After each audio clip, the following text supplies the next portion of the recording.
sommes le groupe Munzio Am Élysée et Danga Mathieu. Nous allons vous parler du fonctionnement d'un système d'exploitation. Comme plan, nous avons une petite introduction. Comme grand 1, les différents systèmes d'exploitation. Grand 2, le rôle d'un système d'exploitation. Et en grand 3, nous allons vous parler du mode de fonctionnement des différents systèmes d'exploitation. Et une petite conclusion juste à la fin pour finir. Je vais passer la parole à mon camarade Mathieu qui va nous faire l'introduction. Bonjour. Comme introduction, un système d'exploitation est un logiciel essentiel qui permet à un ordinateur ou à un autre dispositif électronique de fonctionner. Il agit comme une interface entre l'utilisateur et le matériel de l'ordinateur en gérant les ressources matérielles comme le processeur, la mémoire, les périphériques, etc. en fournissant des services pour l'exécution des logiciels. Le système d'exploitation est essentiel dans la communication entre l'utilisateur et l'application car l'interface, car les périphériques de l'ordinateur ne permettent pas d'accéder directement aux applications. Il existe différents types de systèmes d'exploitation. Nous avons les systèmes d'exploitation pour PC, nous avons le système Windows, les systèmes Mac OS, les systèmes Linux, les systèmes Chrome OS qui a été créé par l'entreprise Google. Système d'exploitation pour mobile, nous avons le système Android qui sont utilisés par l'ensemble des téléphones Android, comme les Samsung, tous les téléphones qui utilisent Google de manière générale. Nous avons iOS qui utilise le iOS par Apple, utilisé par les téléphones iPhone, ainsi que les iPads. Nous avons le système Harmony OS qui est utilisé par les téléphones Huawei. Nous avons également les KaiOS qui sont utilisés par les téléphones simples. Ce sont les systèmes d'exploitation qui sont utilisés pour les actions simples. Nous avons les systèmes d'exploitation pour serveurs. Nous avons le serveur Windows. Un système d'exploitation pour serveur est un système d'exploitation installé et utilisé dans les serveurs pour gérer les ressources matérielles et logicielles du système et fournir des services à plusieurs programmes. Ces systèmes d'exploitation permettent de gérer les ressources, les logiciels d'autres programmes. C'est ce qui se passe avec les Windows Server, le système Linux, qui est un système ouvert, c'est-à-dire que n'importe qui peut apporter des modifications à cela. Nous avons également le système Unix et FreeBSD. Les systèmes d'exploitation embarqués sont des systèmes d'exploitation conçus avec des spécificités à gérer afin de répondre à des besoins spécifiques au type de système embarqué. Alors, nous avons les RTOS, système d'exploitation en temps réel.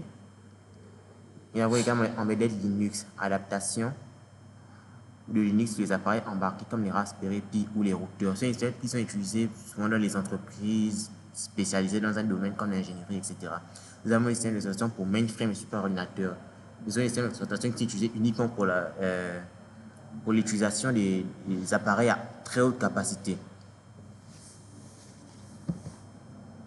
Je passe la parole à mon camarade Amélysée pour le rôle des systèmes d'exploitation.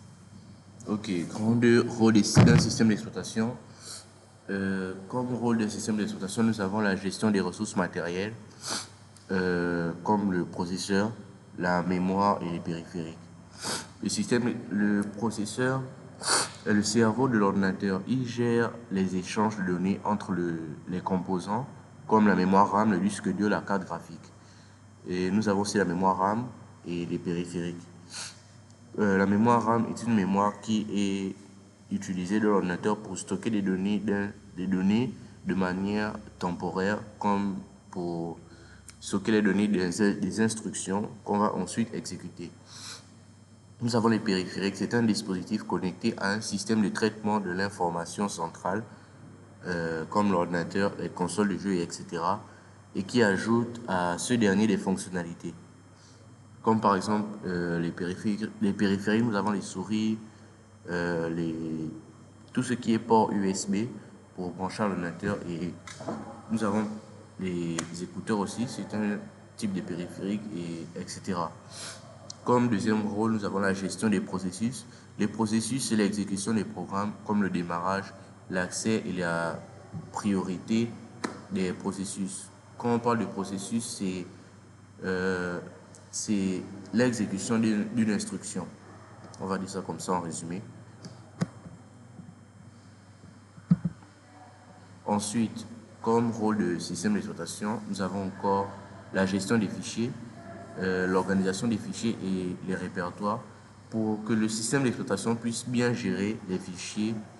Le système d'exploitation utilise un système de fichiers comme NTFS et FAT32. Ce sont deux types de systèmes de gestion de fichiers. Comme rôle encore, nous avons l'interface utilisateur, l'affichage de l'interface de l'utilisateur, comme l'interface graphique GUI et l'interface en ligne de commande CLI. L'interface graphique GUI, c'est le langage d'échange entre l'homme et l'ordinateur. C'est, on va dire, quand on parle de cet échange, on parle du visuel, on parle de ce que l'ordinateur affiche à son écran et ce que l'ordinateur exécute en fonction des instructions que l'utilisateur donne ou plus profondément en fonction de ce que les instructions que le système d'exploitation reçoit pour ensuite exécuter. Et il y a aussi l'interface en ligne de commande, c'est l'interface utilisateur textuelle utilisée pour exécuter des programmes où l'utilisateur peut lui-même donner des instructions à un système d'exploitation pour que ce système puisse exécuter ses programmes sous forme d'action que l'ordinateur va ensuite faire, va exécuter. Il y a aussi le contrôle des logiciels. Les utilisateurs peuvent ainsi lancer des programmes, gérer des fichiers et effectuer d'autres actions à travers cette interface.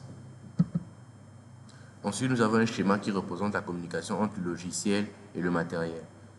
Le matériel informatique est l'ensemble des éléments physiques qui composent un ordinateur, comme le clavier, l'écran, la carte mère, les périphériques d'entrée et de sortie, le processeur, etc. Il y a les logiciels, ce sont des programmes qui s'exécutent sur un ordinateur pour que n'importe qui puisse l'utiliser. Donc, le système d'exploitation est là pour effectuer la communication entre le matériel, les composants de l'ordinateur et le logiciel, les programmes qui sont exécutés dans l'ordinateur. Ensuite, le grand 3, le mode de fonctionnement d'un système d'exploitation. Le système d'exploitation est organisé comme suit. Il y a l'interface de programmation, d'application, les commandes et les interfaces graphiques. Interface graphique, on parle du visuel, comme je l'ai dit tout à l'heure. Et il y a aussi les commandes CMD. Les commandes sont des instructions que le système d'exploitation reçoit pour ensuite faire des calculs et en fonction de ces calculs puisse répondre aux instructions qu'on a données sous forme d'action ou d'exécution si vous préférez. Il y a aussi l'interface de programmation. La programmation, on parle quand on parle de programmation, on parle d'applications. Les applications sont des programmes, on va dire, oui, sont des programmes qui sont organisés pour faire en sorte que les instructions les instructions sont exécutées, ce qui fait en sorte que ça fasse une application, si vous voyez un peu ce que je veux dire par là. Il y a aussi le noyau kernel qui est à l'intérieur du système d'exploitation, on va dire, c'est dans le processeur. Le noyau est le centre d'unité de calcul et le noyau est composé de plusieurs cœurs pour avoir la performance et exécuter les différents programmes. Le noyau gère l'exécution et l'ordonnance des programmes, la communication entre les programmes, la gestion des droits et d'accès, la gestion des ressources matérielles de l'ordinateur, la gestion des périphériques, la manipulation des systèmes de fichiers et la gestion du réseau. Un noyau est un programme informatique au cœur du système d'exploitation, comme je l'ai dit tout à l'heure, d'un ordinateur qui a toujours le contrôle total de tout ce qui se trouve dans le système. Le noyau est également chargé de prévenir et d'atténuer les conflits entre les différents processus, du genre les erreurs qui se font lorsqu'un programme est sur le point d'être exécuté ou calculé. Ensuite, pour finir, nous avons les systèmes d'exploitation, ce que le système d'exploitation exécute. Il y a la gestion des processus, comme je l'ai dit tout à l'heure, la gestion de la mémoire, la gestion des périphériques entrée et sortie, comme les ports USB, la gestion du système de fichiers. Je vais passer la parole à Mathieu qui va finir avec la conclusion. En résumé, un système d'exploitation assure la gestion des ressources matérielles et logicielles d'un dispositif tout en offrant une interface avec l'utilisateur. Elle donne également la sécurité et la gestion des ressources. C'est un élément central pour garantir la stabilité, la performance et la sécurité du système informatique. Je vous remercie de nous avoir écoutés.